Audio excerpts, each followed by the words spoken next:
가족 앞에서 예비 남편은 그의 전 여자친구에 대해 최후 통첩을 했습니다. 제 한마디 대답은 일주일 후 우리의 모든 결혼 계획을 취소하게 만들었죠. 그리고 이건 그 후에 일어난 일입니다. 이야기에 들어가기 전에 구독과 좋아요, 그리고 댓글로 출석 체크 먼저 부탁드려요. 준비되셨나요? 시작합니다. 잘 구워진 갈비의 고소한 향기가 은은한 난초 장식의 향기와 어우러져 한정식 레스토랑 가온의 프라이빗 룸은 완벽에 가까운 분위기를 자아내고 있었습니다. 천장의 샹들리에서 쏟아지는 부드러운 조명이 화기애애하게 담소를 나누는 두 가족 위로 쏟아졌습니다. 그들의 웃음소리는 감미로운 배경음악이 되었습니다. 그 중심에는 서윤아와 제 옆에 예비 남편 강지훈 씨가 앉아 있었습니다. 오늘 밤은 저희의 작은 축하 자리였습니다. 결혼식을 3개월 앞두고 두 가족의 화합을 상징하는 의미로 양가 부모님과 몇몇 삼촌, 고모님들을 모시고 함께 저녁 식사를 하는 자리였죠. 저는 주위를 둘러보았습니다. 제 가슴은 감사함으로 벅차올랐습니다. 저희 아버지와 어머니는 무척 행복해 보이셨습니다. 지훈 씨의 부모님인 강 사장님 내외분과 정겹게 이야기를 나누고 계셨죠. 그분들의 얼굴에 새겨진 진심 어린 미소는 그 어떤 것보다 값진 축복이었습니다. 그래서 유나야, 웨딩드레스는 어떻게 됐니?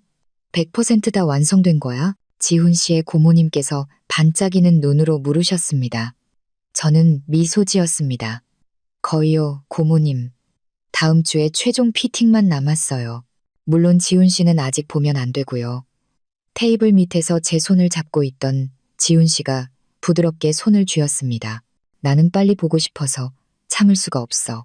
그날 당신은 세상에서 가장 아름다운 여자일 거야. 그가 제게만 들릴 정도로 작게 속삭였습니다. 제 볼이 뜨거워졌습니다. 이것이 제가 알고 사랑하는 지훈 씨였습니다. 저를 특별하게 만들어주기 위해 무슨 말을 해야 할지 정확히 아는 남자. 거의 2년 동안 우리의 관계는 현대판 동화 같았습니다. 우리는 회사 간의 협업 프로젝트에서 만났습니다. 그는 날카로운 비전을 가진 뛰어난 건축가였고, 저는 그의 비전이 현실이 되도록 만드는 프로젝트 매니저였습니다. 우리의 전문적인 관계는 금세 존경으로 그리고 사랑으로 변했습니다. 지훈 씨는 제가 원하던 모든 것을 갖춘 남자였습니다. 지적이고 야망 있고 매력적이며 가장 중요한 것은 저를 숭배하는 것처럼 보였다는 것입니다. 그날 밤 그는 이상적인 예비 남편의 완벽한 화신이었습니다. 그는 저희 어머니의 의자를 빼주고 아버지께 술을 따라 드렸으며 모두를 웃게 하는 농담을 던졌습니다. 그는 마치 제가 우주에서 가장 소중한 존재인 것처럼 제 손을 잡았습니다. 그를 바라보며 저는 생각했습니다. 이것이 바로 행복이구나. 신과 국가 앞에서 공식적으로 인정받을 준비가 된 단단하고 실제하는 행복. 신혼여행은 스칸디나비아로 가는 거니? 아버지께서 물으셨습니다. 지훈 씨는 열정적으로 고개를 끄덕였습니다. 네, 아버님. 유나가 오로라를 꼭 보고 싶어 해서요. 저희가 이미 여행 계획을 다 짜뒀어요. 정말 멋진 모험이 될 겁니다. 저는 미소로 동의했습니다. 마음속 한구석에 작은 찝찝함이 있었지만 애써 무시했습니다. 오늘 밤은 행복을 위한 밤이었습니다. 오늘 밤은 완벽했습니다. 그 무엇도 이 밤을 망치게 두지 않을 겁니다. 그 작은 찝찝함의 이름은 한소희였습니다.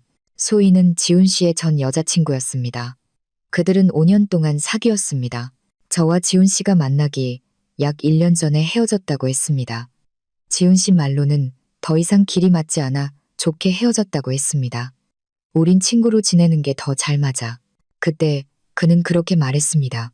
저는 성숙함을 믿었기에 그 설명을 별다른 질문 없이 받아들였습니다. 하지만 시간이 지나면서 저는 그들의 우정이 다른 정의를 가지고 있다는 것을 깨달았습니다. 소희는 단순히 과거의 이름이 아니었습니다. 그녀는 우리 삶의 반쯤 영구적으로 존재하는 존재였습니다. 처음에는 이해했습니다. 물론 5년 동안 쌓아온 관계를 끊어내는 것은 어렵겠죠. 하지만 그 빈도가 저를 괴롭히기 시작했습니다. 한 달 전 저희는 제 생일을 기념하기 위해 가평의 한 풀빌라에 갔습니다. 그날 밤 저희가 발코니에서 따뜻한 차를 마시고 있을 때 지훈 씨의 휴대폰이 울렸습니다. 화면에 한소희라는 이름이 떴습니다. 지훈 씨는 전화를 받고 조금 멀리 떨어져서 거의 15분 동안 낮은 목소리로 통화했습니다. 돌아왔을 때 그의 표정은 조금 어두웠습니다. 소희네 집에 좀 안 좋은 일이 있대. 그는 짧게 설명했습니다. 마치 그것으로 충분하다는 듯이. 우리의 로맨틱한 밤은 다른 사람의 먹구름에 의해 더럽혀졌습니다. 정점은 저희가 청첩장을 디자인할 때였습니다. 저는 이미 미니멀하고 우아한 디자인 컨셉을 가지고 있었습니다. 하지만 지훈 씨는 그가 보기에 훨씬 예술적인 참고 자료를 가져왔습니다. 저는 그 아이디어가 마음에 들었습니다. 우연히 아직 열려있던 그의 노트북에서 예전 대화 기록을 보기 전까지는요. 그 디자인은 지훈 씨와 소희가 오랫동안 논의한 결과물이었습니다. 이거 소희 씨 아이디어라고 왜 말 안 했어? 저는 최대한 중립적인 목소리를 유지하며 물었습니다. 지훈 씨는 미간을 찌푸리며 저를 쳐다봤습니다. 그게 뭐 어때서? 좋은 아이디어는 그냥 좋은 아이디어잖아. 당신 너무 예민하게 굴지 마, 자기야. 이건 그냥 디자인 문제일 뿐이야. 너무 예민하다. 그 세 단어는 그의 믿음직한 방패가 되었습니다. 제가 소희와의 관계에 대해 불편함을 느낄 때마다 말이죠. 그리고 저는 그를 너무나 사랑했고 비이성적인 질투심 많은 여자친구로 낙인 찍히고 싶지 않았기 때문에 항상 져주기를 선택했습니다. 저는 이것이 성숙함의 시험이라고 스스로를 납득시켰습니다. 한정식 레스토랑의 식탁으로 돌아와서 그날 밤의 완벽함은 고모님께서 다시 질문을 던졌을 때 금이 가기 시작했습니다. 아, 맞다. 고모는 너희 청첩장 디자인이 정말 마음에 들더라. 아주 독특해. 어디서 영감을 얻었니? 제가 대답하기도 전에 지훈 씨가 자랑스럽게 끼어들었습니다. 그거 소희 아이디어예요, 고모님. 걔가 예술적인 감각이 좋거든요. 제가 걔랑 좀 상의했어요. 순간 정적이 흘렀습니다. 저는 저희 어머니의 시선이 제게로 향하는 것을 느꼈습니다. 말없이 던지는 질문 가득한 시선이었습니다. 저는 억지로 미소를 지었습니다. 속은 뒤틀리는 것 같았지만요. 온 가족 앞에서 마땅히 우리 두 사람에 대한 이야기여야 할 밤에 지훈 씨는 아무렇지 않게 그 여자의 이름을 언급했습니다. 마치 소희가 우리 결혼 준비팀의 일원이라도 되는 것처럼요. 저는 제 손을 잡은 지훈 씨의 손아귀 힘이 약간 풀리는 것을 느꼈습니다. 아마 제 손가락 근육의 긴장을 느꼈을지도 모릅니다. 하지만 그는 아무 말도 하지 않았습니다. 그에게는 그것이 평범한 발언이었습니다. 제게는 그것이 우리 관계에 항상 제3자가 있다는 고통스러운 상기였습니다. 비록 그 존재가 예기치 않은 순간에 불쑥 튀어나오는 이름에 불과할지라도요. 어색한 침묵은 저희 어머니에 의해 깨졌습니다. 최대한 부드러운 말투로 어머니는 말씀하셨습니다. 아이디어는 참 좋구나, 지훈아. 하지만 다른 중요한 일들은 너랑 유나 둘이서만 순수하게 결정하는 게 더 좋을 것 같구나. 너희 둘의 여정을 시작하는데 더 개인적인 의미가 있을 테니 말이다. 그것은 딸의 마음을 보호하려는 현명한 어머니의 조언이었습니다. 기본적인 공감 능력이 있는 사람이라면 누구나 이해했을 겁니다. 하지만 그날 밤의 지훈 씨는 아니었습니다. 그가 설계한 건물만큼이나 거대했던 그의 자존심이 건드려진 것입니다. 방금 전까지 다정했던 그의 얼굴이 이제 굳어졌고 미소는 사라졌습니다. 어머님, 무슨 말씀이세요? 소희는 제 친구예요. 서로 의견을 나누는 게 당연하잖아요. 그게 잘못된 건 아니라고 생각합니다. 그는 날카로운 방어적인 어조로 대답했습니다. 분위기는 순식간에 바뀌었습니다. 따뜻했던 공기는 이제 차갑고 무겁게 느껴졌습니다. 저희 아버지께서 헛기침을 하며 중재에 나서려고 하셨습니다. 자, 큰 문제 아니잖나. 중요한 건 두 사람이 결과에 만족한다는 거지. 그는 중재자가 되려고 했습니다. 하지만 지훈 씨의 분노의 심지는 이미 불이 붙었습니다. 그는 제 손을 놓았습니다.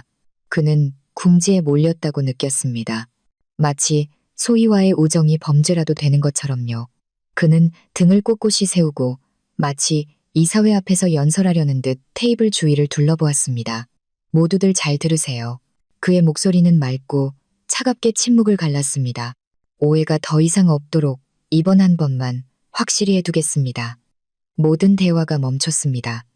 다가오려던 종업원들조차 짙은 적대감을 느끼고 슬금슬금 물러났습니다. 지훈 씨는 저희 어머니와 아버지를 차례로 쳐다보았습니다.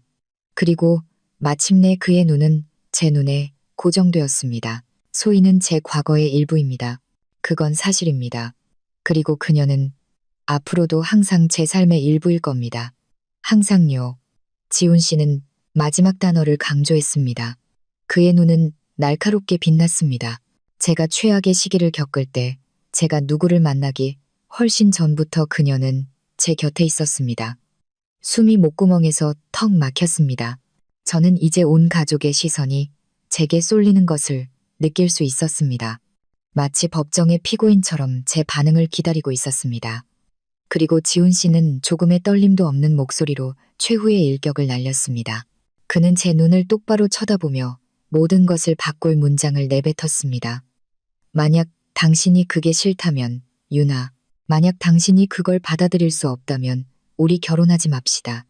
세상이 멈춘 것 같았습니다. 테이블 끝에서 실수로 떨어진 숟가락 소리가 귀를 찢을 듯한 교회의 종소리처럼 들렸습니다. 완전한 침묵.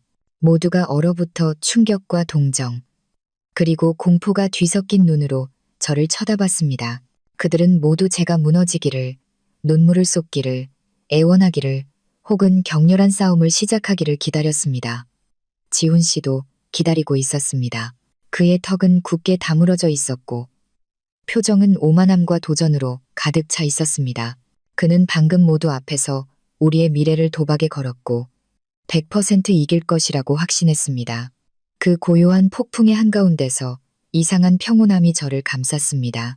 마치 제가 태풍의 눈에 있는 것처럼 모든 것이 고요하고 명확했습니다. 지훈 씨의 최후 통첩은 위협이 아니라 오히려 열쇠처럼 느껴졌습니다. 제가 갇혀있다는 사실조차 인지하지 못했던 감옥의 문을 여는 열쇠. 너무 예민하다는 말로 지어진 감옥. 일방적인 타협으로 만들어진 감옥. 더 이해해야 해, 더 성숙해야 해, 더 인내해야 해 라고 항상 속삭이던 제 자신의 망설임이 벽이 된 감옥. 찰나의 순간 그 모든 회상이 제 머릿속을 스쳐 지나갔습니다. 제 생일밤에 걸려온 소희의 전화. 우리의 것이 아니었던 청첩장 디자인. 다른 여자와의 꿈을 재활용한 신혼여행 계획. 그 모든 퍼즐 조각들이 이제 하나로 맞춰져 선명하고 고통스러운 그림을 만들어냈습니다. 저는 결코 그의 최우선 순위가 아니었습니다. 저는 그저 편리한 선택지였을 뿐입니다. 그의 마음 한구석에는 여전히 다른 사람을 위한 영구적인 공간이 남아 있었습니다. 제가 감히 건드리거나 질문해서는 안 되는 공간. 저는 전혀 떨리지 않는 손으로 물잔을 들었습니다. 한 모금 마셨습니다. 마른 목구멍으로 차가운 물이 흘러내리는 것을 느꼈습니다. 저는 소리 없이 잔을 다시 테이블에 내려놓았습니다. 그리고 고개를 들어 여전히 도전적인 지훈 씨의 눈을 똑바로 쳐다보았습니다. 저는 그가 원했던 대답을, 하지만 그가 예상했던 대답은 아닌 것을 주었습니다. 알겠어. 한 단어, 흐느낌도, 드라마도, 터져나오는 분노도 없었습니다. 그저 고요하고 최종적인 수용이었습니다. 지훈 씨의 얼굴이 변했습니다. 그의 오만함이 흔들리고 당혹감으로 대체되었습니다. 이건 그의 시나리오에 없는 일이었습니다. 그는 제가 저항하거나 애원하거나 적어도 감정을 보일 것이라고 생각했습니다. 하지만 저는 그에게 아무것도 주지 않았습니다. 저는 그저 숟가락과 포크를 들고 접시에 담긴 생선 한 조각을 작게 잘라 방금 공중에 떠있던 최후 통첩 따위는 없었던 것처럼 먹었습니다. 남은 저녁 식사는 침묵 속의 고문이었습니다. 부모님들이 어색한 대화를 시작하려 했지만 번번이 몇 초 만에 끊겼습니다. 지훈 씨는 음식에 손도 대지 않았습니다. 그는 계속해서 저를 힐끗거리며 제 표정을 읽으려 했습니다. 하지만 저는 제 주위에 텅 빈 벽을 쌓았습니다. 그의 차를 타고 집으로 돌아오는 길은 마치 진공 속을 여행하는 것 같았습니다. 음악은 틀어져 있지 않았습니다. 조용히 부는 에어컨 바람만이 유일한 소리였습니다. 당신 정말 너무했어, 유나. 마침내 지훈 씨가 침묵을 깼습니다. 억눌린 분노로 그의 목소리는 쉬어 있었습니다. 모두 앞에서 드라마를 만들어서 나를 나쁜 사람처럼 보이게 만들다니 저는 대답하지 않았습니다. 저는 그저 창밖으로 스쳐 지나가는 도시의 불빛을 바라볼 뿐이었습니다. 일부러 그러는 거지? 이렇게 차갑게 구는 거? 내가 죄책감을 느끼게 하려고. 그가 다시 다그쳤습니다. 저는 그에게 고개를 돌려 레스토랑에서 이후 처음으로 그를 쳐다보았습니다. 선택권을 준 건 당신이야, 지훈 씨. 난 그냥 선택했을 뿐이야. 저는 감정 없이 조용히 대답했습니다. 저의 침착함은 오히려 그의 분노의 불을 지폈습니다. 그는 이것이 유치한 토라짐의 한 형태라고 생각했습니다. 그는 방금 레스토랑에서 그가 말하던 상대가 그의 예비 신부가 아니었다는 것을 전혀 이해하지 못했습니다. 그는 막 자신의 예비 신부가 되기를 그만두기로 결심한 한 여성과 이야기하고 있었던 것입니다. 저희 아파트 건물 앞에 도착했을 때 그는 차를 거칠게 세웠습니다. 당신 잘못이 뭔지 잘 생각해봐. 내일 머리 좀 식히고 얘기하자. 그는 명령조로 말했습니다. 그는 여전히 자신이 통제권을 쥐고 있다고 생각했습니다. 저는 아무 말도 하지 않았습니다. 저는 그저 차문을 열고 나와 뒤도 돌아보지 않고 다시 닫았습니다. 저는 로비로 걸어 들어갔고 등 뒤로 지훈 씨의 찌르는 듯한 시선이 느껴졌습니다. 이윽고 그의 차 엔진 소리가 밤속으로 멀어졌습니다. 그는 내일이면 모든 것이 정상으로 돌아올 것이라고 생각했습니다. 그는 완전히 틀렸습니다. 아파트 문이 등 뒤에서 닫히고 고요함이 두꺼운 담요처럼 저를 맞이했습니다. 커피 테이블 위에는 최신 웨딩 잡지와 YNA, JHN, 웨딩 플래닝이라고 쓰인 두꺼운 플래너가 놓여 있었습니다. 몇 시간 전만 해도 제게 행복을 주었던 그 광경이 이제는 다른 사람의 삶에서 나온 유물처럼 느껴졌습니다. 눈물은 없었습니다. 아직은요. 대신 이상하게 차가운 에너지, 감정의 폭풍이 지나간 후에 찾아오는 명료한 정신이 있었습니다. 저는 부엌으로 걸어가 캐모마일 차를 끓였습니다. 손은 자동적으로 움직였습니다. 제 머리는 시속 1000km로 돌아가고 있었습니다. 잃어버린 미래를 슬퍼하기 위해서가 아니라 다음 단계를 계획하기 위해서였습니다. 따뜻한 찻잔을 들고 소파에 앉아 웨딩 잡지를 카펫 위로 떨어질 때까지 밀어버렸습니다. 신경 쓰지 않았습니다. 저는 노트북을 열었습니다. 쏟아지는 수십 개의 알림을 무시했습니다. 저는 스프레드시트 프로그램을 열었습니다. A1 셀의 제목을 입력했습니다. 결혼 취소 실행 계획. 비현실적이지만 동시에 너무나 해방감을 주는 느낌이었습니다. 그 아래에 저는 목록을 만들기 시작했습니다. 상처받은 마음을 관리 가능한 일련의 과제로 나누는 것이었죠. 1. 업체 관련. 웨딩 플래너에게 공식 취소 이메일 발송. 오늘 밤 최우선. 예식장, 케이터링 내일 아침 연락. 위약금 조항 확인. 포토그래퍼, 비디오그래퍼, 김 작가님 연락. 드레스 디자이너, 아멜리에 원장님 연락. 제작된 드레스 비용 정산. 메이크업, 데코, 밴드, 청첩장 인쇄소 연락. 1. 커뮤니케이션. 직계 가족에게 알리기. 내일 아침 간결하고 단호한 설명 준비. 가족 다음으로 절친들에게 알리기. 전체 하객에게 보낼 취소. 공지 초안 작성. 이번 주말까지 발송. 1. 개인적인 일. 약혼 반지 돌려줄 일정 잡기. 내 아파트에 있는 지훈 씨 물건 정리하기. 드라마를 피하기 위해 지훈 씨 번호 임시 차단. 마음을 추스를 수 있도록 회사에 며칠 휴가 신청하기. 제가 입력하는 한 줄이 지훈 씨와 그의 최후 통첩으로부터 한 걸음씩 멀어지는 것처럼 느껴졌습니다. 이것은 더 이상 감정적인 반응이 아니었습니다. 이것은 하나의 프로젝트였습니다. 제 삶을 되찾기 위한 프로젝트. 웨딩 플래너에게 보낼 이메일을 작성하다가 저는 잠시 멈췄습니다. 저는 머릿속으로 지훈 씨의 문장을 다시 읽어보았습니다. 만약 당신이 그걸 받아들일 수 없다면 우리 결혼하지 맙시다. 그는 그것을 위협으로 저를 자신의 규칙에 복종시키기 위한 허세로 말했습니다. 그는 제가 그것을 제안으로 탈출구로 받아들일 것이라고는 전혀 예상하지 못했습니다. 그는 제게 그의 파트너가 되어달라고 요청한 것이 아니었습니다. 그는 제게 자신을 완전한 패키지로 받아달라고 요구한 것입니다. 그가 항상 우선시할 다른 여자의 그림자를 포함해서요. 그는 결혼을 제안한 것이 아니라 이용약관이 적용되는 직책을 제안한 것입니다. 그리고 오늘 밤 저는 그 직책을 받아들이고 싶지 않다는 것을 깨달았습니다. 마침내 눈물 한 방울이 떨어져 제 노트북 트랙패드 위에 맺혔습니다. 지훈 씨를 잃은 슬픔의 눈물이 아니라 안도의 눈물이었습니다. 자신의 자존심이 화려한 반지와 성대한 결혼식보다 훨씬 더 소중하다는 것을 막 깨달은 한 여성의 눈물. 저는 깊은 숨을 들이쉬고 전문가적인 마무리 문장으로 그 이메일을 완성했습니다. 무거운 마음으로 2026년 1월 18일로 예정되었던 서윤아와 강지훈의 결혼식이 피치 못할 개인적인 사정으로 인해 취소되었음을 알려드립니다. 불편을 끼쳐드려 대단히 죄송합니다. 제 손가락이 보내기 버튼 위를 맴돌았습니다. 망설임도 후회도 없었습니다. 저는 그 버튼을 눌렀습니다. 클릭. 첫 번째 도미노가 쓰러졌습니다. 그리고 저는 내일 아침 그 여진이 시작될 것을 알고 있었습니다. 저는 그것을 마주할 준비가 되어 있었습니다. 아침이 오고 아파트 커튼 틈으로 햇살이 비집고 들어왔습니다. 마치 우주는 제 세상이 방금 뒤집혔다는 사실에 전혀 관심이 없다는 듯이요. 저는 밤새 한숨도 자지 못했습니다. 울어서가 아니라 머리가 계속 돌아가며 전략을 짜느라 그랬습니다. 마치 이것이 가장 중요한 업무 프로젝트인 것처럼요. 노트북에 만든 목록이 제 로드맵이 되었습니다. 저는 아침 8시에 알람을 맞췄습니다.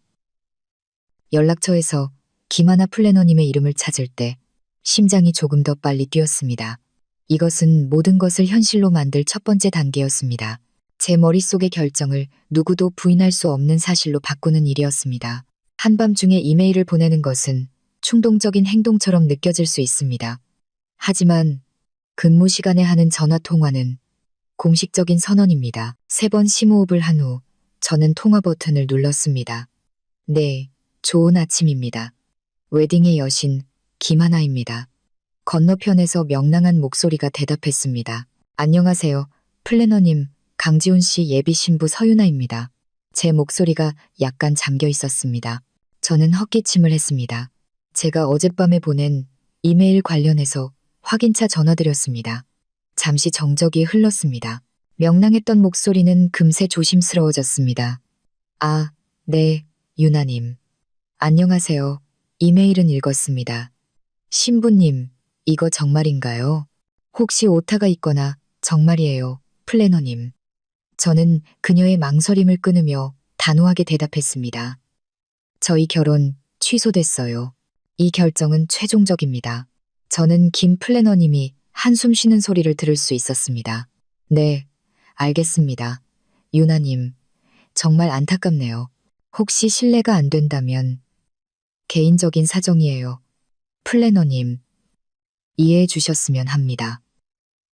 이번에는 좀 더 부드럽게 그녀의 말을 잘랐습니다. 저는 제 가족 드라마를 낯선 사람에게 이야기하고 싶지 않았습니다. 저는 공식적인 취소 절차가 어떻게 되는지, 그리고 이미 지불된 항목들에 대해서만 알고 싶습니다. 김 플래너님은 다시 전문가 모드로 돌아왔습니다. 그녀는 자세히 설명했습니다. 5성급 호텔 예식장의 계약금은 환불 불가, 프리미엄 케이터링의 보증금도 환불 불가, 유명 포토그래퍼, 밴드, 데코레이터의 예약금 모두 계약서에 따라 환불이 불가능했습니다. 그녀는 총액을 말했습니다. 그 모든 계약금을 합친 금액은 국산 소형차 한 대를 새로 살 수 있는 금액이었습니다. 저는 침묵 속에서 들으며 마른 침을 삼켰습니다.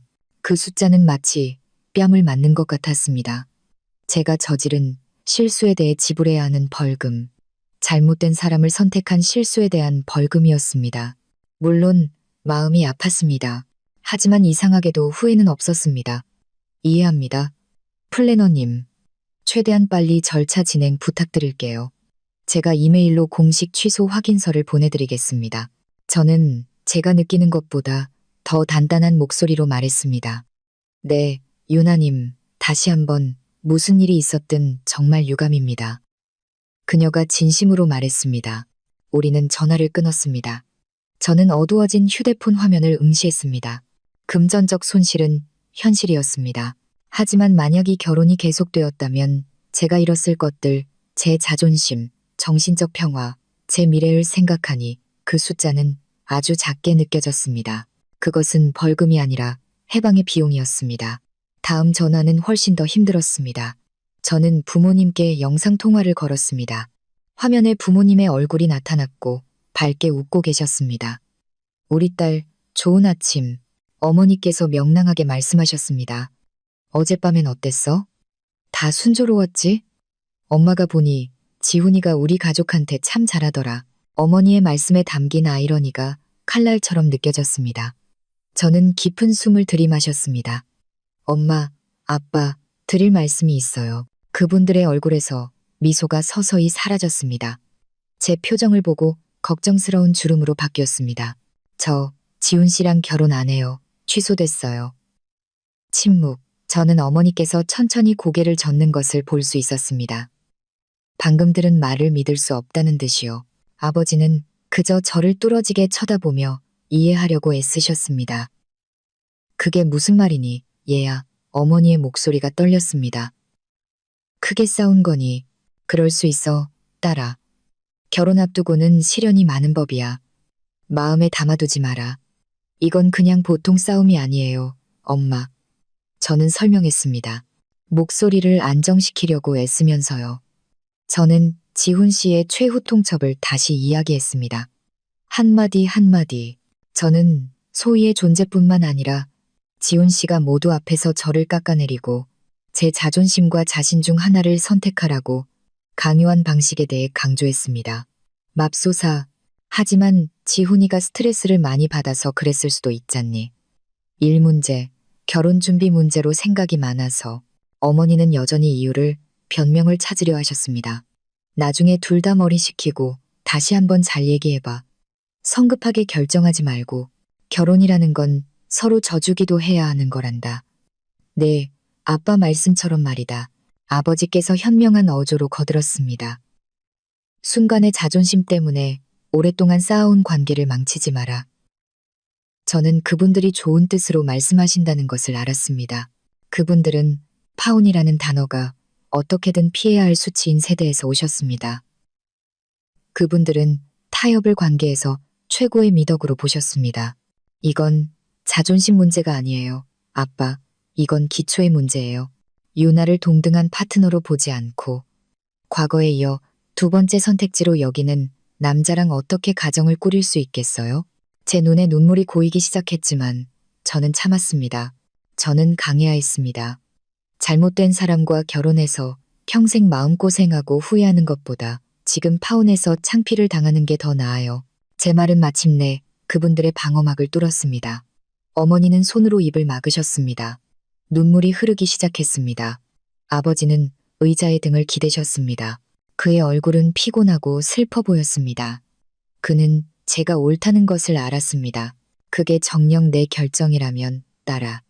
아빠 엄마가 뭘 어쩌겠니. 아버지께서 마침내 무거운 목소리로 말씀하셨습니다. 우리는 그저 네가 고통받지 않기를 바랄 뿐이다. 이 결혼을 계속했다면 더 고통받았을 거예요. 제가 나지막이 대답했습니다. 그 통화는 어머니의 흐느낌과 아버지의 긴 한숨으로 끝났습니다. 그분들을 실망시켰다는 생각에 마음이 아팠습니다. 하지만 그 아픔 뒤에는 굳건한 확신이 있었습니다. 저는 방금 가장 힘든 시험을 통과했습니다. 그리고 저는 흔들리지 않았습니다. 지훈 씨는 짜증스러운 기분으로 잠에서 깼습니다.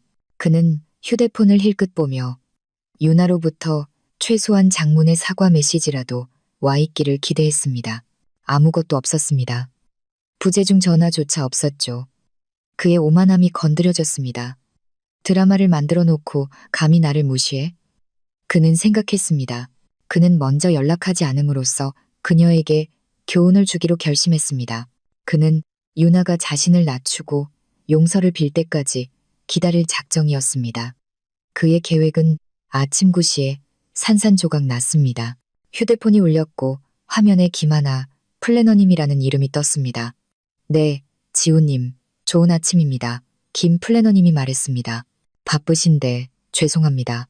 어젯밤 유나님께서 보내주신 결혼 취소 이메일에 대해 구두로 확인차 전화드렸습니다. 지훈 씨의 세상이 잠시 멈췄습니다. 취소요? 무슨 이메일이요? 플래너님, 뭔가 잘못 보신 거겠죠. 저희 그냥 좀 다툰 것뿐이에요. 흔한 일이잖아요. 제가 오늘 아침에 유나님과 통화했습니다. 지훈님, 결정이 최종적이라고 말씀하셨어요. 저희에게 모든 업체의 취소 절차를 시작해달라고 요청하셨습니다. 현실이 화물열차처럼 지훈 씨를 덮쳤습니다. 이것은 토라짐이 아니었다. 현실이었다. 그가 전에 느껴본 적 없는 엄청난 분노가 그를 불태웠습니다. 원하는 것은 무엇이든 얻는데 익숙했던 남자가 방금 통제력을 잃었다는 것을 깨달았을 때의 분노였습니다. 그는 김 플래너님과의 통화를 바로 끊고 제게 전화를 걸었습니다. 통화는 바로 음성 사서함으로 넘어갔습니다. 나를 차단했어. 감히 나를 차단해? 그의 손가락이 화면 위를 거칠게 움직이며 결코 전송되지 않을 카카오톡 메시지를 연달아 보냈습니다. 유나야, 너 미쳤어? 나랑 상의도 없이 모든 걸 취소하다니 무슨 뜻이야? 말 한마디 때문에 모든 걸 망쳐? 너무하잖아. 당장 전화 받아. 우리 얘기 좀 해야 해. 이렇게 일방적으로 끝내고 사라질 수 있다고 생각하지 마. 유나야, 너 후회하게 될 거야. 그의 메시지 옆에 찍힌 숫자. 일이 사라지지 않을수록 그의 분노는 더욱 뜨거워졌습니다. 그는 자신의 호화로운 아파트 안을 왔다 갔다 하며 마치 우리의 갇힌 사자처럼 느꼈습니다. 세상을 정복하는 데 사용했던 그의 매력은 이제 쓸모가 없었습니다. 처음으로 그는 이야기를 통제할 수 없었고 그것이 그를 미치게 만들었습니다.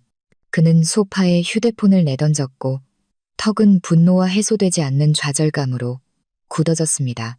그는 이해하지 못했습니다. 그는 정말로 자신이 무엇을 잘못했는지 이해하지 못했습니다. 제게 분노를 표출할 수 없게 되자 지훈 씨는 그가 아는 차선책을 택했습니다. 이야기 통제하기. 그는 먼저 목소리를 내야 했습니다. 모든 사람이 그를 피해자로 보게 만들어야 했습니다. 첫 번째 전화는 그의 부모님께였습니다. 그는 깔끔하게 편집된 버전을 이야기했습니다. 유나가 갑자기 변했어요. 엄마, 걔가 너무 질투심 많고 미성숙해졌어요. 우리가 그냥 친구일 뿐인데 소희 문제로 엄청나게 일을 크게 만들었어요. 제가 소희를 변호했다는 이유만으로 일방적으로 결혼을 취소해버렸어요. 걔 본 모습에 정말 충격받았어요. 다음으로 그는 가장 친한 친구들에게 연락해 그의 예비 신부가 감정적으로 불안정하고 헌신할 준비가 되어 있지 않으며 떠나기 위해 핑계를 찾고 있다는 똑같은 동화를 이야기했습니다. 그는 자신이 대중 앞에서 던졌던 최후 통첩 부분은 의도적으로 빼놓았습니다. 그의 이야기 속에서 그는 비이성적인 여자에게 상처받은 인내심 있는 남자였습니다.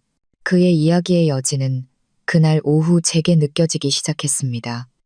같은 친구 무리에 있던 친구 중 한 명인 다은이에게서 메시지가 왔습니다. 유나야, 지훈 오빠한테 얘기 들었어. 너 진짜야. 왜 먼저 잘 얘기해 보려고 안 했어? 지훈 오빠 불쌍해. 엄청 스트레스 받아 보이던데. 그 메시지는 작은 가시처럼 느껴졌습니다. 그러다 심심해서 인스타그램을 열어보았습니다. 지훈 씨의 사촌 동생이 희미한 글씨로 스토리를 올렸습니다.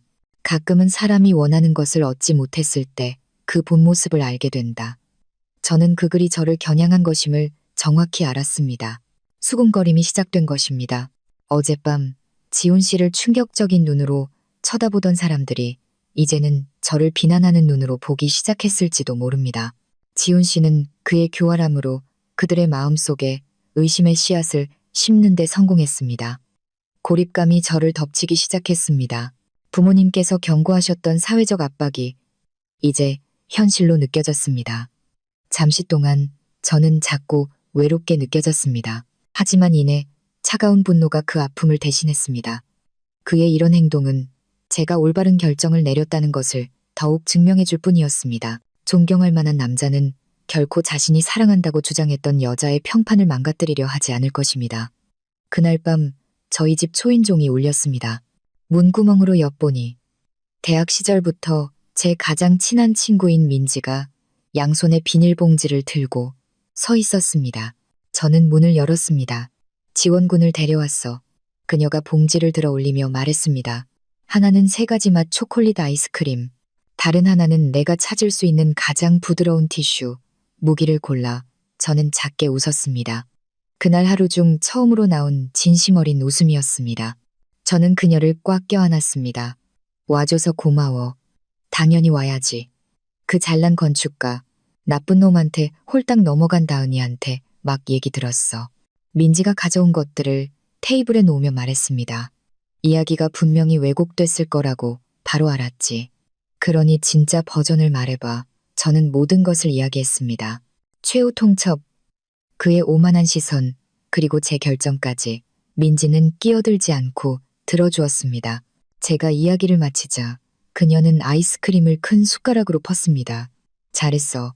그녀가 단호하게 말했습니다. 네가 드디어 그 자식이 비싼 수트에 포장된 걸어다니는 지르라는 걸 깨달았구나. 가족 앞에서 최후 통첩을 하는 건 사랑이 아니야. 그건 권력과시지. 난 네가 자랑스러워, 유나야. 진심으로. 네가 한 일을 하려면 정말 큰 용기가 필요해. 민지의 인정은 상처에 바르는 연고처럼 느껴졌습니다. 우리는 그날 밤 아이스크림 통째로 퍼먹으며 온갖 이야기를 나누고 조금 울고 더 많이 웃으며 보냈습니다. 그녀는 제가 혼자가 아니라는 것을 상기시켜 주었습니다. 다음 날 사무실에서 저는 집중하려고 애썼습니다. 하지만 제 눈 밑에 다크서클이 모든 것을 말해주고 있었을 겁니다. 점심시간에 다른 부서 동료지만 몇 번 같이 일했던 선우 씨가 제 책상으로 다가왔습니다. 선우 씨는 지훈 씨와 정반대였습니다. 그는 조용하고 관찰력이 있으며 말투는 항상 부드러웠습니다. 유나 씨, 그가 조용히 불렀습니다. 저는 고개를 들었습니다. 죄송해요. 우연히 좀 안 좋은 소문을 들었어요. 참견하고 싶진 않지만 많이 피곤해 보이셔서요. 저는 옅은 미소를 지었습니다. 잠을 좀 못 자서요. 그는 고개를 끄덕이며 억지로 캐묻지 않았습니다. 이해해요. 저기 혹시 조용히 점심 먹을 친구가 필요하거나 말없이 커피만 마시고 싶을 때 있으면 그냥 저한테 말해요. 제가 살게요. 아무것도 안 물어볼게요. 약속해요. 그의 진심 어리고 대가 없는 제안이 제 마음을 울렸습니다. 드라마와 비난의 폭풍 속에서 소박한 친절이 너무나 크게 느껴졌습니다. 그것은 모든 남자가 지훈 씨 같지는 않다는 것을 상기시켜 주었습니다. 고마워요, 선우 씨. 정말 감사해요. 제가 대답했습니다. 비록 그날 그의 제안을 거절했지만 한 줄기 빛이 저를 감싸고 있던 어둠을 뚫고 들어왔습니다. 며칠이 지나고 저는 새로운 리듬을 찾기 시작했습니다. 아침은 업체에 전화하는 것으로, 오후는 업무로, 그리고 밤은 민지의 지지로 채워졌습니다. 저는 지훈 씨와 그의 주변 사람들과의 어떤 접촉도 성공적으로 피했습니다. 저는 최악의 상황은 지났다고 생각했습니다. 아직 아니었습니다. 모르는 번호로 전화가 걸려왔습니다. 처음에는 무시했지만 그 번호는 계속해서 전화를 걸었습니다. 불안한 마음으로 저는 전화를 받았습니다. 여보세요, 유나 씨. 저 소희예요. 건너편 목소리는 달콤하고 동정심이 가득했습니다. 심장이 잠시 멎는 것 같았습니다. 마침내 그 유령이 모습을 드러낸 것입니다. 지훈 오빠랑 있었던 일 들었어요. 그녀는 꾸며낸 슬픈 어조로 계속했습니다. 정말 유감이에요. 제가 너무 미안한 마음이 들어요. 저는 그녀가 무슨 말을 할지 기다리며 침묵했습니다. 있잖아요. 지훈 오빠가 가끔 말할 때 생각 없이 할 때가 있어요. 특히 스트레스 받을 때는 더 그렇죠. 하지만 제가 아는 그는 유나 씨를 정말 많이 사랑해요. 그녀가 설득했습니다. 우리 관계가 복잡했던 건 사실이에요. 하지만 믿어주세요. 지금은 순수한 우정이에요. 제발 부탁이에요.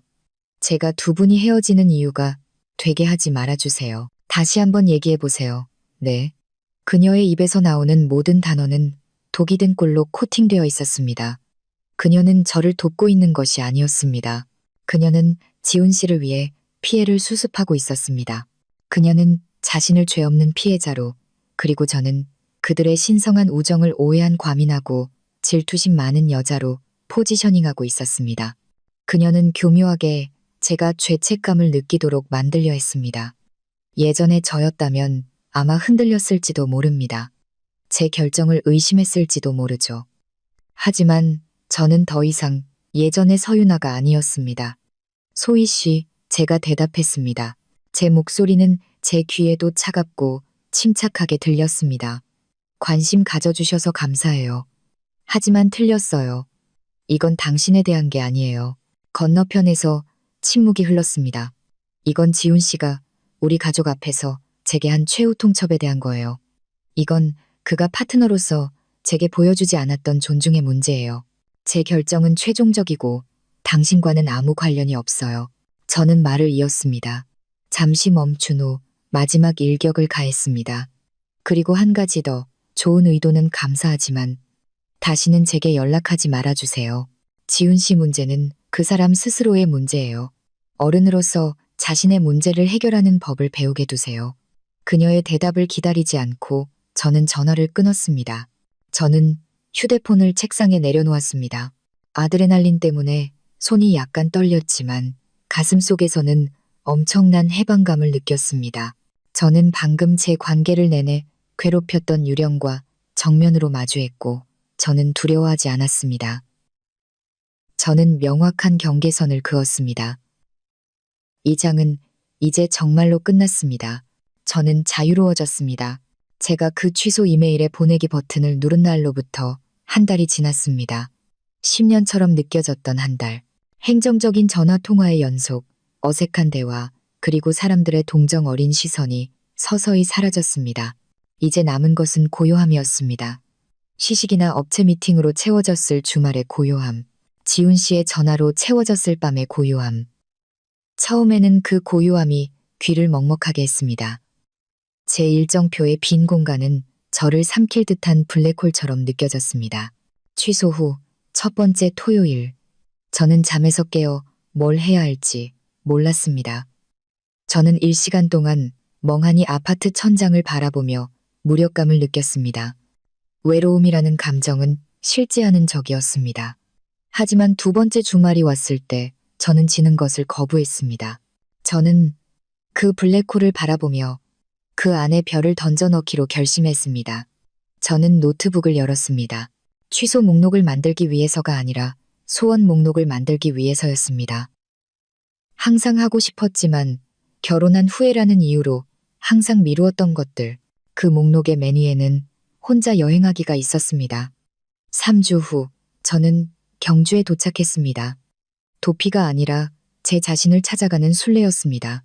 5일 동안 저는 제 자신의 욕구를 제외하고는 누구의 스케줄도 따르지 않았습니다. 저는 아침 5시에 일어나 불국사에서 장엄한 일출을 보았습니다. 그 걸작 앞에서 역사의 위대함과 제 문제의 사소함을 느꼈습니다. 저는 오후 시간을 황리단길의 작은 카페에 앉아 오랫동안 읽고 싶었던 책을 읽으며 향긋한 커피 한 잔과 함께 보냈습니다. 저는 동궁과 월지의 산책로를 거닐며 과거의 삶을 상상했습니다. 메뉴 선택을 두고 다툴 필요 없이 길거리 맛집에서 떡갈비를 먹었습니다. 자전거를 빌려 보문단지 주변의 시골길을 달렸고 머리카락을 스치는 바람이 아픔의 잔재를 씻고 날아가는 것을 느꼈습니다. 바로 그곳, 제가 의도적으로 만들어낸 고독 속에서 저는 다시 제 자신의 목소리를 듣기 시작했습니다. 지훈 씨의 기대, 타협, 너무 예민하다는 말에 의해 잠겨있던 목소리. 저는 제 자신과 함께 있는 시간을 얼마나 즐기는지 깨달았습니다. 저는 무너지지 않았습니다. 저는 불완전하지 않았습니다. 저는 온전했습니다. 서울로 돌아왔을 때 저는 새로 찾은 평온함을 가지고 왔습니다. 제 아파트는 더 이상 텅 비어 보이지 않았습니다. 그것은 캔버스처럼 느껴졌습니다. 제 삶의 빈 공간은 더 이상 구멍이 아니라 기회였습니다. 제 자신의 색깔로 제 미래를 그릴 기회. 제가 제 자신을 다시 세우는 동안 지훈 씨의 세계는 서서히 무너지고 있었습니다. 그는 제가 그의 삶에서 얼마나 큰 관리자 역할을 했는지 제가 완전히 떠나고 나서야 깨달았습니다. 그에게 상기시켜주는 사람이 없어서 치과 예약을 놓쳤습니다. 고모님께서 하루 전날 다급하게 전화하지 않으셨다면 어머니의 생신도 거의 잊어버릴 뻔했습니다. 새집 계약금에 대한 신용카드 청구서가 그의 이메일로 날아왔습니다. 그가 버린 미래에 대한 날카로운 상기였습니다. 보통 깔끔했던 그의 아파트는 이제 어질러져 있었습니다. 저희가 이용하던 가사도우미는 제 추천이었고 항상 제가 스케줄을 잡았기 때문에 더러운 접시가 쌓여갔습니다. 그는 그 공허함을 소희에게 더 많이 기대는 것으로 채우려 했습니다. 그는 그녀에게 자신의 삶이 얼마나 엉망이 되었는지, 제 태도가 얼마나 미성숙했는지 불평했습니다. 소희는 동정심을 가지고 들어주었고 그의 자존심을 어루만져 주었으며 제가 없어도 그가 훨씬 더 낫다고 확신시켜 주었습니다. 오빠는 걔한테 너무 과분했어. 걔는 오빠 같은 남자를 알아볼 줄 몰랐던 거야. 어느 오후 그들이 커피를 마실 때 소희가 말했습니다. 그 말은 위안이 되었지만 해결책을 주지는 못했습니다. 소희는 그의 하소연을 들어주는 좋은 청취자였지만 파트너는 아니었습니다. 그녀는 그의 스케줄 정리를 도와주겠다고 제안하지 않았습니다. 그녀는 그에게 어머니께 전화하라고 상기시켜주지 않았습니다. 그들의 역학관계는 같은 패턴에 갇혔습니다. 지훈 씨는 불평하고 소희는 그의 감정을 인정해주며 지훈 씨를 감정적으로 자신에게 계속 의존하게 만들었습니다. 결정적인 타격은 사촌의 공식적인 약혼식에서 왔습니다. 지훈 씨는 완전히 잊고 있었습니다. 행사가 한창일 때 어머니께서 화난 목소리로 전화해서야 기억해냈습니다. 너 어디니? 지훈아. 온 가족이 다 여기 와서 너를 찾고 있잖아. 정말 창피해 죽겠다. 맙소사, 엄마, 제가 완전히 잊었어요. 예전에 유나 있을 때는 내 모든 일이 다 처리됐었지. 가족 행사도 한 번도 놓친 적 없었는데 이제 다시 옛날 모습 그대로가 됐구나. 어머니는 전화를 끊기 전에 쏘아붙였습니다. 이제 다시 옛날 모습 그대로가 됐구나. 라는 문장이 지훈 씨의 머릿속에서 울렸습니다. 그는 어두운 아파트 창문에 비친 자신의 모습을 쳐다보았습니다. 그는 쓰라린 진실을 깨달았습니다. 유나는 단순한 예비 신부가 아니었습니다. 그녀는 그의 배를 안정적으로 지켜주는 앵커였습니다. 그리고 이제 그 앵커의 밧줄을 그가 직접 끊어버렸고 그로 인해 자신이 만든 바다에서 표류하고 있었습니다. 처음으로 의심의 씨앗이 자라기 시작했습니다. 정말로 내가 그녀 없이 더 나은 걸까? 경주에서 돌아온 후 제 안에서 무언가 변했고 그것이 밖으로도 보였나 봅니다. 분위기가 달라 보이네요.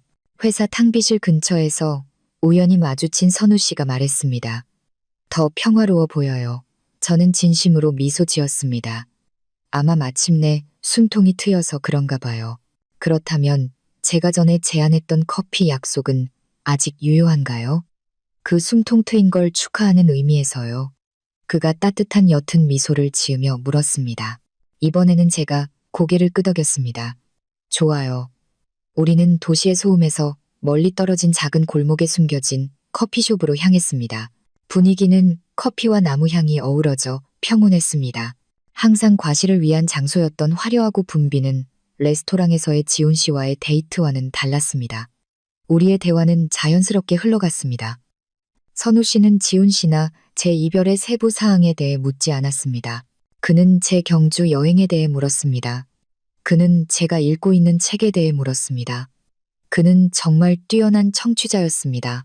그는 제가 말할 때 저를 바라보고 고개를 끄덕이며 그가 정말로 듣고 있다는 것을 보여주는 질문을 했습니다.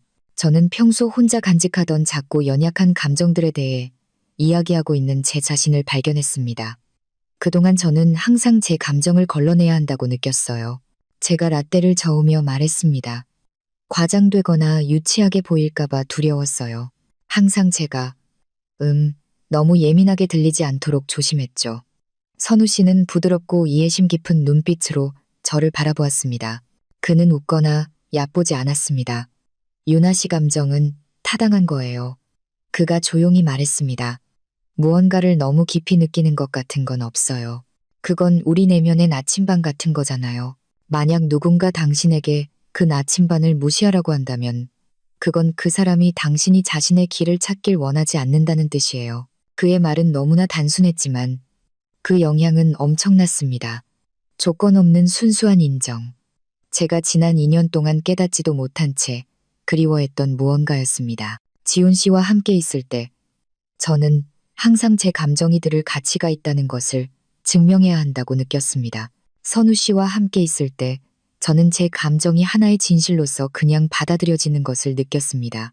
우리가 그 커피숍을 걸어 나올 때 영화처럼 드라마틱한 불꽃은 없었습니다.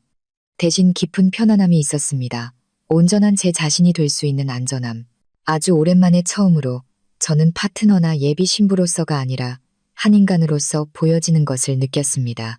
선우 씨와 대화를 나눈 지 2주 후 운명은 저를 제 과거의 마지막 퍼즐 조각과 마주하게 했습니다. 저는 새 소설을 찾으러 서점에 갔다가 한 목소리가 제 이름을 부르는 것을 들었습니다. 유나 언니. 저는 고개를 돌렸고 저와 가장 친하고 어렸던 지훈 씨의 사촌 동생 서연이를 보았습니다. 그녀는 그 운명적인 가족 저녁 식사 자리에 있었습니다. 그녀의 얼굴에는 어색하고 죄책감 어린 표정이 드러났습니다. 서연아. 제가 아무렇지 않은 척하며 인사했습니다. 잘 지내? 소식 들었어요. 그녀가 망설이며 말했습니다. 제가 잠깐 커피 사드려도 될까요? 할 말이 있어서요. 우리는 서점 안의 작은 카페에 앉았습니다. 서연이는 긴장해 보였습니다. 먼저 사과하고 싶어요, 언니. 그녀가 시작했습니다. 우리 큰집 식구들 모두 지훈 오빠 얘기에 넘어갔을지도 몰라요. 하지만 저는 거기 있었잖아요. 저는 오빠가 무슨 말을 했는지 직접 보고 들었어요. 그건 언니한테 너무 불공평했어요. 저는 그녀의 솔직함에 감사하며 고개를 끄덕일 뿐이었습니다. 언니한테 꼭 알려줘야 할 것 같아서요. 그녀가 찻잔을 내려다보며 계속했습니다. 언니가 계속 자신을 탓하지 않도록요.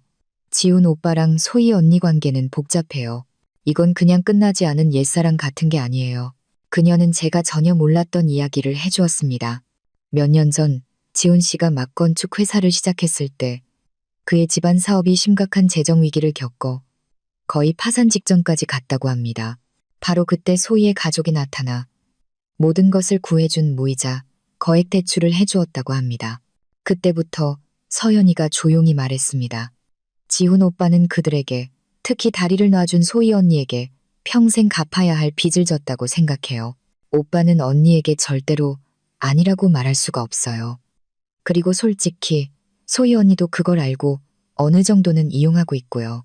언니는 지훈 오빠를 놓아주지 못하고 지훈 오빠는 언니를 놓아줄 힘이 없어요. 언니는 처음부터 이길 수 없는 상황에 들어간 거예요. 서연이의 설명은 제 머릿속에 남아있던 의심의 안개를 걷어내는 상쾌한 바람처럼 느껴졌습니다.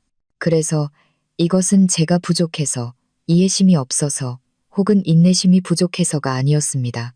제 잘못이 아니었습니다. 저는 그저 빛과 독이 든 감정적 유착으로 가득 찬 분쟁 지역 위에 집을 지으려 했던 외부인이었을 뿐입니다. 지훈 씨에 대한 제 분노는 사라지고 일종의 동정심으로 바뀌었습니다. 그는 괴물이 아니었습니다. 그는 그저 자신의 과거에 갇혀 건강한 경계선을 긋지 못하는 나약한 남자였을 뿐입니다. 말해줘서 고마워. 서연아. 정말 큰 의미가 있어. 저는 진심으로 말했습니다. 저는 훨씬 가벼워진 마음으로 서점을 걸어 나왔습니다. 제 어깨 위에 마지막 짐이 들어 올려진 것입니다. 저는 더 이상 만약에라고 자문할 필요가 없었습니다. 저는 이제 압니다. 저는 전투에서 도망친 것이 아니었습니다. 저는 결코 이길 수 없었던 전쟁에서 제 자신을 구한 것입니다. 지훈 씨는 그의 고독 속으로 더욱 깊이 빠져들었습니다. 소희에게 하는 그의 불평은 공허하게 느껴지기 시작했습니다. 그는 계속해서 상황을 탓하는 자신의 목소리에 실증이 났습니다. 데이트나 가족 행사로 채워졌던 주말밤은 이제 목적 없이 소셜미디어 피드를 스크롤하는 것으로만 채워졌습니다. 그리고 바로 그곳에서 그는 그것을 보았습니다. 제 친구 민지가 주말에 북한산으로 등산 간 사진 몇 장을 올렸습니다. 단체 사진이었습니다. 저와 민지, 그리고 다른 몇몇 친구들이 있었습니다. 그리고 거기 제 옆에 선우 씨가 있었습니다. 한 사진에서 우리는 모두 무언가 웃긴 일 때문에 활짝 웃고 있었습니다. 저는 선우 씨 쪽으로 머리를 살짝 기울였고 그는 너무나 진심 어린 미소로 저를 바라보고 있었습니다. 스킨십도 다정한 포즈도 없었지만 그 편안한 어울림은 휴대폰 화면을 뚫고 나올 정도로 강하게 느껴졌습니다. 그것은 웃고 있는 제 얼굴의 광경이었습니다. 걱정이나 불안감 없이, 짐 없이 활짝 웃는 웃음. 지훈 씨는 그것이 자신이 오랫동안 보지 못했던 웃음이라는 것을 깨달았습니다. 심지어 우리가 행복했던 순간에도 말이죠. 그 사진은 어머니의 꾸지람이나 책상 위의 청구서 더미보다 더 세게 그를 강타했습니다. 그가 힘들게 쌓아 올렸던 모든 이야기, 내가 어리석은 결정을 내린 후 비참하게 지내는 불안정한 여자라는 이야기가 순식간에 산산조각 났습니다. 저는 비참하지 않았습니다. 저는 무너지지 않았습니다. 저는 행복했습니다. 저는 그 없이 성장하고 있었습니다. 그는 휴대폰을 내려놓고 차갑고 고요하게 느껴지는 아파트 벽을 멍하니 쳐다보았습니다. 그는 그 식탁에서의 최후 통첩을 다시 생각했습니다. 그는 제가 자신을 잃을까 두려워 바로 굴복할 것이라고 확신하며 오만함 가득하게 그 말을 내뱉었습니다. 그는 제가 제 자신을 선택하는 시나리오는 단 한순간도 상상하지 못했습니다. 그는 마침내 이해했습니다. 그는 너무 예민한 약혼자를 잃은 것이 아니었습니다. 그는 파트너를, 삶의 관리자를, 가장 친한 친구를, 그리고 진심으로 그와 함께 미래를 만들고 싶어 했던 유일한 사람을 버린 것이었습니다. 그날 밤 그가 과시했던 힘은 사실 그의 가장 큰 어리석음이었습니다. 그의 오만함이 무너지고 가슴에 뻥 뚫린 구멍으로 대체되었습니다. 그것은 더 이상 분노나 상처받은 자존심이 아니었습니다. 그것은 후회였습니다. 순수하고 무겁고 그리고 너무나 늦은 후회였습니다. 결혼 취소 후 6개월, 장마가 끝나고 건기가 시작될 무렵, 제 삶이 평온한 새로운 리듬을 찾았을 때, 제 메일함으로 이메일 한 통이 들어왔습니다. 보낸 사람은 강지훈이었습니다. 심장이 조금 더 빨리 뛰었습니다. 오래된 트라우마의 반사작용이었죠. 하지만 그 공포감은 곧 차가운 호기심으로 바뀌었습니다. 이메일 내용은 짧았고 그가 예전에 보냈던 분노에 찬 메시지들과는 전혀 다른 어조였습니다. 유나야, 이런 부탁을 할 자격이 없다는 거 알아. 하지만 직접 만나서 하고 싶은 말이 몇 가지 있어. 무언가를 바꾸거나 두 번째 기회를 달라는 게 아니야. 그냥 우리 사이에 마무리 짓지 못한 일을 정리하고 싶어서. 그래, 혹시 잠깐이라도 시간을 내줄 수 있다면 정말 고맙겠어. 장소와 시간은 전적으로 너에게 맡길게. 지운 올림. 더 이상 오만함도 요구도 없었습니다. 그저 겸손한 간청이었습니다. 저는 몇 분 동안 그 이메일을 쳐다보았습니다. 제 일부는 그것을 무시하고 싶었습니다. 굳게 닫아버린 책을 왜 다시 펼쳐야 하는가? 하지만 다른 일부, 더 성숙한 일부는 이것이 그 책을 과거의 책장에 완전히 꽂아두기 전에 읽어야 할 마지막 장일지도 모른다는 것을 알았습니다. 저는 동의했습니다. 조건은 제 사무실 근처 커피숍, 붐비는 점심시간, 중립적인 장소, 감정이 넘쳐 흐를 수 없는 사람들 한가운데서였습니다. 그는 정시에 도착했습니다. 그의 모습은 달라져 있었습니다. 비싼 정장과 매끈한 셔츠는 평범한 플라넬 셔츠로 바뀌어 있었습니다. 항상 완벽하게 손질되었던 머리는 조금 더 헝클어져 보였습니다. 눈 밑에는 희미한 그늘이 있었습니다. 그리고 가장 중요한 것은 그 오만한 눈빛이 사라지고 피곤하고 우울한 표정으로 바뀌어 있었다는 것입니다. 그는 더 이상 동화 속 왕자님처럼 보이지 않고 평범해 보였습니다. 와줘서 고마워, 유나야. 우리가 앉았을 때 그가 조용히 말했습니다. 저는 그냥 고개를 끄덕였습니다. 그는 서론을 길게 늘어놓지 않았습니다. 그는 제 쪽을 똑바로 쳐다봤습니다. 그리고 처음으로 저는 그가 정말로 저를 보고 있다고 느꼈습니다. 그의 자아의 반영을 보는 것이 아니라요. 사과하러 왔어. 그가 시작했습니다. 목소리가 쉬어 있었습니다. 그리고 내가 뭘 잘못했는지 이해하지 못하면 내 사과는 아무 의미가 없다는 걸 알아. 그래서 한번 말해볼게. 그는 깊은 숨을 들이마셨습니다. 내가 널 최우선 순위로 두지 않았던 거 미안해. 내가 비겁했던 거 미안해. 소희와 과거의 빚을 내 약점의 방패로 삼았어. 난 과거와 미래를 분리할 용기가 전혀 없었어. 그는 잠시 말을 멈췄습니다. 그의 눈이 촉촉해졌습니다. 하지만 내 가장 큰 잘못은 그날 밤이었어. 널 깎아내리고 파트너로서 존중하지 않고 우리가 사랑하는 모든 사람들 앞에서 그 잔인한 최후 통첩을 한 거 미안해. 나는 권력을 과시하기 위해 그랬고 그건 내 인생에서 가장 부끄러운 행동이었어. 널 존중하지 않았어. 그리고 그건 용서받을 수 없다는 거 알아. 저는 침묵 속에서 들었습니다. 이 사람은 제가 알던 지훈 씨가 아니었습니다. 이 사람은 산산조각 난 후 자신의 성격의 파편을 억지로 마주하게 된 버전이었습니다. 난 너를 잃을만 했어. 그가 나지막이 계속했습니다. 멀리서 네가 행복해 보이는 걸 보니 네가 아무것도 잃지 않았다는 걸 깨달았어, 유나야. 모든 걸 잃은 건 나였어. 우리 테이블에 침묵이 흘렀습니다. 저는 승리감을 느끼지 못했습니다. 만족감도 느끼지 못했습니다. 제가 느낀 것은 그저 우울한 평온함, 한때 너무나 아름다웠던 이야기의 슬픈 결말이었습니다. 사과받을게, 지훈 씨. 제 목소리는 부드러웠습니다. 솔직하게 말해줘서 고마워. 당신이 평화를 찾고 삶을 다시 세울 수 있기를 바라. 진심으로 잘 되길 빌게. 그는 안도한 듯 고개를 끄덕였습니다. 우리가 헤어지기 전에 그는 작은 벨벳 상자를 테이블 건너편으로 밀었습니다. 우리의 약혼 반지였습니다. 이건 내 거야. 제가 반사적으로 말했습니다. 그는 고개를 저었습니다. 아니, 유나야. 그건 내가 지킬 수 없었던 약속의 상징이야. 내가 그걸 돌려달라고 할 자격도 없고 네가 그걸 간직할 이유도 없어. 그냥 팔거나 누구에게 줘버려. 내가 일으킨 모든 혼란에 대한 작은 보상이라고 생각해. 이번에는 제가 그것을 받았습니다. 보석으로서가 아니라 끝난 인생의 한 장의 마지막 유물로서였습니다. 우리는 일어서서 어색하게 악수를 하고 등을 돌려 반대 방향으로 걸어갔습니다. 마지막으로 더 이상 할 말은 없었습니다. 모든 것이 끝났습니다. 선우 씨와의 관계는 비옥한 땅에서 천천히 자라는 식물처럼 유기적으로 발전했습니다. 드라마도 밀당도 없었고 그저 계속해서 자라나는 상호 존중만이 있었습니다. 하지만 제 과거의 유령은 여전히 반사적인 행동과 불안의 형태로 가끔씩 나타나곤 했습니다. 어느 오후 우리는 제 아파트에서 차를 마시며 주말 휴가를 계획하며 쉬고 있었습니다. 선우 씨의 휴대폰이 진동하며 메시지를 알렸습니다. 그는 그것을 읽고 작게 미소 지었습니다. 누구예요? 제가 물었습니다.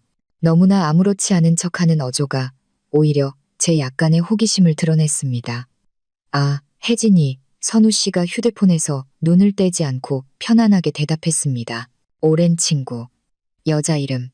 오랜 친구. 한때 제 삶에서 독이었던 조합. 저는 뱃속에서 익숙하지 않은 차가운 찌름을 느꼈습니다. 근육이 긴장되었습니다. 저는 표정을 중립적으로 유지하려고 애썼습니다. 하지만 예민한 선우 씨는 즉시 알아차렸습니다. 그는 휴대폰을 내려놓고 화면이 아래를 향하도록 뒤집어 놓고 제게 온전히 집중했습니다. 괜찮아요? 그가 부드럽게 물었습니다. 예전의 저라면 괜찮아라고 말하며 그 불안감을 속에 묻어두었을 것입니다. 하지만 저는 제 자신에게 더 이상 제 감정을 배신하지 않겠다고 약속했습니다. 저는 숨을 들이마셨습니다. 솔직히 조금 놀랐어요. 예전 경험 때문에 오랜 여자 친구라는 말에 좀 예민해져서요. 제가 말하고 나니 조금 바보 같았지만 동시에 말해서 후련했습니다. 선우 씨의 반응은 지훈 씨의 정반대였습니다. 그는 방어적이 되지 않았습니다. 그는 저를 질투심이 많거나 과장한다고 비난하지 않았습니다. 그는 오히려 가까이 다가왔습니다. 그의 눈빛은 이해심으로 가득했습니다. 솔직하게 말해줘서 고마워요. 유나 씨. 그가 진심으로 말했습니다. 제가 바로 설명했어야 했는데 모든 걸 명확하게 해서 유나 씨가 추측할 필요가 없도록 이야기해 줄게요. 그는 이어서 혜진이가 대학 시절 전 여자친구였다고 설명했습니다. 거의 10년 전 일이었고 그들의 관계는 좋게 끝났습니다. 지금 혜진이는 결혼해서 아이 둘을 낳고 다른 도시에 살고 있습니다. 그들은 학과 동문단체 채팅방에 속해 있고 가끔 직장 생활에 대한 웃긴 짤이나 안부를 주고받는다고 했습니다. 방금 온 메시지는 짜증나는 상사에 대한 짤이었다고 했습니다.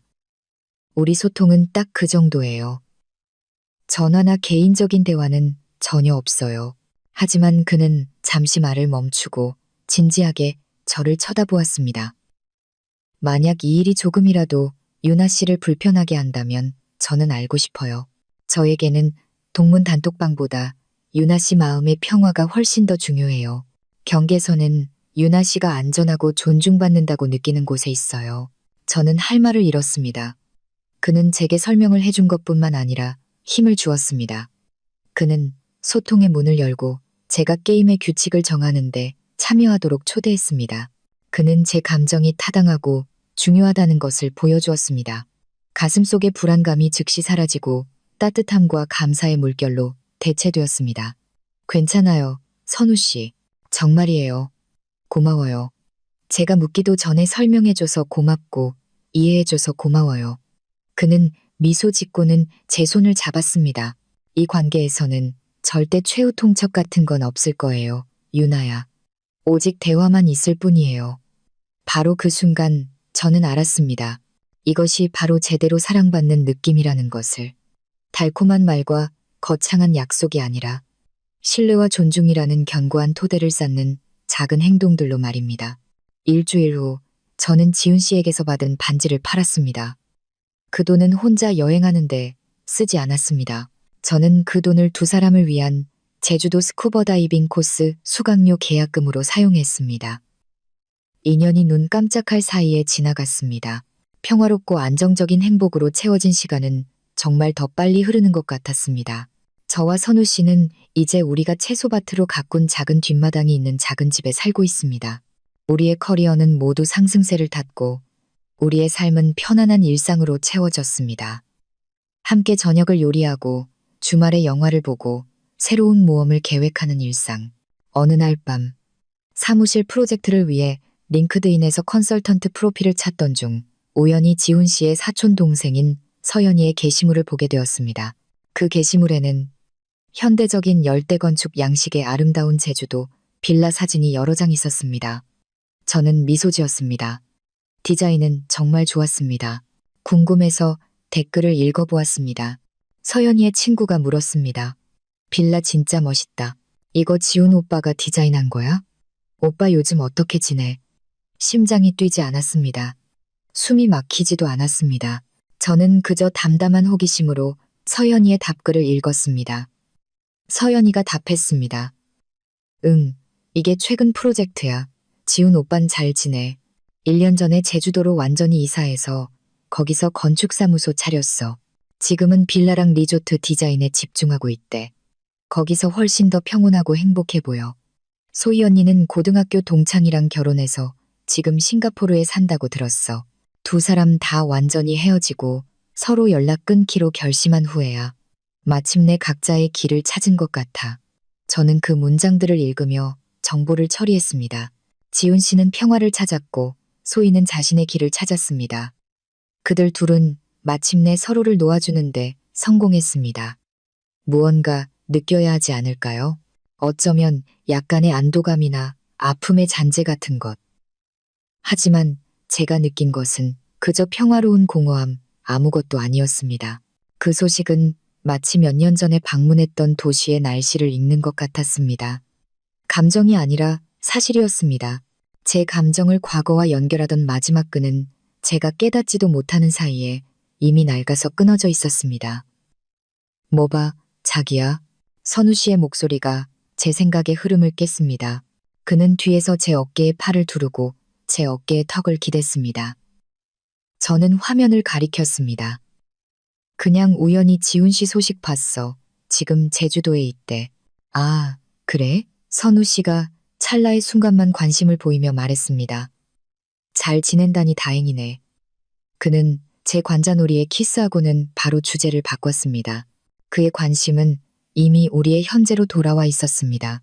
그래서 우리 울릉도 여행 계획 말인데 스쿠터 빌려서 섬 일주할까? 아니면 그냥 차 렌트할까? 저는 미소 지으며 노트북을 닫았습니다. 당연히 스쿠터지. 그래야 더 재밌지. 과거는 낯선 나라였습니다. 저는 더 이상 그곳에 살지 않았습니다. 부모님 댁의 식탁은 아버지께서 가장 좋아하시는 음식들로 가득 찼습니다. 오늘 밤 우리는 아버지의 65번째 생신을 축하하고 있었습니다.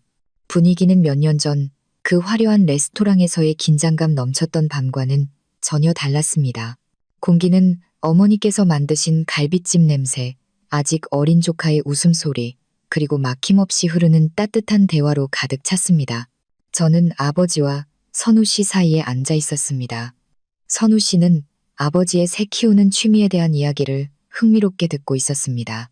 때때로 웃고 질문을 던지면서요. 그는 누구에게든 잘 보이려고 애쓰지 않았습니다. 그는 그저 진심 어리고 친근한 자기 자신이었습니다. 그는 우리 가족에게 스며들었습니다. 들어가려고 애쓰는 외부인으로서가 아니라 잃어버렸다가 마침내 찾은 퍼즐 조각처럼요. 저는 테이블 주위를 둘러보았습니다.